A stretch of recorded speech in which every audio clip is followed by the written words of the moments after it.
રાજકોટમાં નીટની પરીક્ષામાં વાલીઓએ ચોરીની આશંકા વ્યક્ત કરી છે। કેટલાક વાલીઓએ પૂર્વ ડીઓને ફરિયાદ કરી છે। પૂર્વ ડીઓને કરેલી ફરિયાદમાં વચેટિયાઓ સક્રિય હોવાનો દાવો કરાયો છે।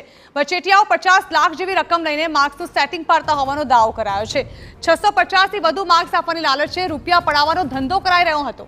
અમદાવાદની એક હોટલમાં બોલાવી વાલીઓને લાલચ આપવામાં આવી। 4 માસ અગાઉ જ વિદ્યાર્થીઓનું આધાર કાર્ડ અન્ય રાજ્યનું બનાવી દેવાયું છે। પૂર્વ જિલ્લા શિક્ષણાધિકારીએ પણ આ બાબતે તપાસની માંગ કરી છે।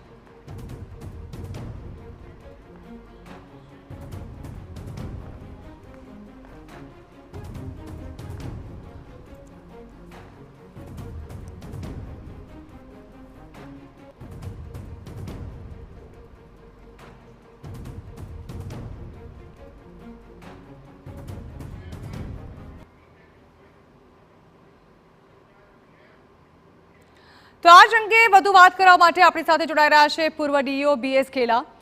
ખેલા સાહેબ, વાલીએ નીટની પરીક્ષામાં થતા સેટિંગ અંગે દાવો કર્યો છે, તેમને આક્ષેપો કેવા છે તે જાણવા માંગીશું। વાલી એક જે મારી પાસે એમને વાત કરી એ મુજબ એમને 4-5 મહિના પહેલાં એક એજન્ટે સંપર્ક કરીને પરીક્ષામાં બાળક માટે આવી રીતે એમ કે ગેરરીતિ કરીને તમારા પાલ્યના માર્ક સુધરી જશે એવી એને ઓફર કરેલી અને આ વાત એણે મને 2-3 દિવસ પહેલાં કરેલી।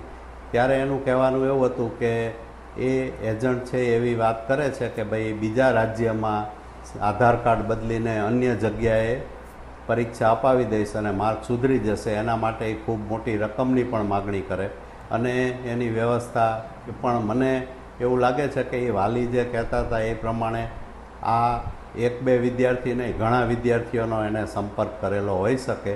એટલે એ એજન્ટ છે એની વાત સાચી છે કે ખોટી એના કરતાં અતિ ગંભીર અને પરીક્ષાલક્ષી હોવાથી તકેદારીના પગલાં રૂપે વાલીને મેં પોતે સલાહ આપી કે આવી કોઈ જગ્યામાં પડવાની જરૂર નથી અને અલગ અલગ જગ્યાએ તમે એની રજૂઆત કે ફરિયાદ કરો। એને નેશનલ ટેસ્ટિંગ એજન્સીના પોર્ટલ ઉપર ફરિયાદ કરવા, શિક્ષણ મંત્રી, શિક્ષણ સચિવ વગેરેને પણ રજૂઆત કરવા મેં એને જણાવેલું અને એ પ્રમાણે એને પછી ફરિયાદો બધી વિવિધ એજન્સીઓને કરેલી પણ છે। ઓકે, તો વાલીના દાવામાં તમને કેટલો દમ લાગે છે અને તમે આ બાબતે ઉચ્ચ કક્ષાએ રજૂઆત કોઈ કરી છે ખરી? વાલીના દાવામાં આપને કેટલો દમ લાગી રહ્યો છે અને તમે આ બાબતે કોઈ રજૂઆત કરવાના છો? સામાન્ય રીતે કોઈ પણ પરીક્ષા હોય તો એમાં ગેરરીતિ ન થાય અને શુદ્ધ પારદર્શક પદ્ધતિથી પરીક્ષા લેવાય એ બહુ અતિ અગત્યની બાબત હોય છે।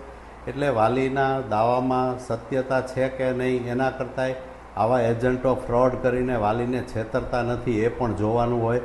બીજા નંબરમાં એની વાતમાં થોડું પણ તથ્ય હોય તો આ પરીક્ષા આખા દેશના તમામ વિદ્યાર્થીઓ સાથે સંકળાયેલી છે, સ્પર્ધાત્મક ક્વોલિફાઈંગ પરીક્ષા છે।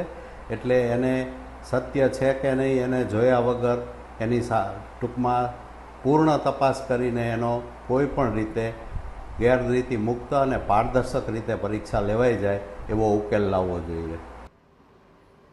જી બિલકુલ, ખૂબ ખૂબ આભાર ખેલાજી। તો જે પ્રકારે વાલીઓએ આક્ષેપ કર્યા છે તે મામલે હવે તપાસની માંગ કરવામાં આવી રહી છે। 50 લાખના નામે સેટિંગ કરવામાં આવ્યું, અમદાવાદની હોટલમાં બોલાવવામાં આવ્યા।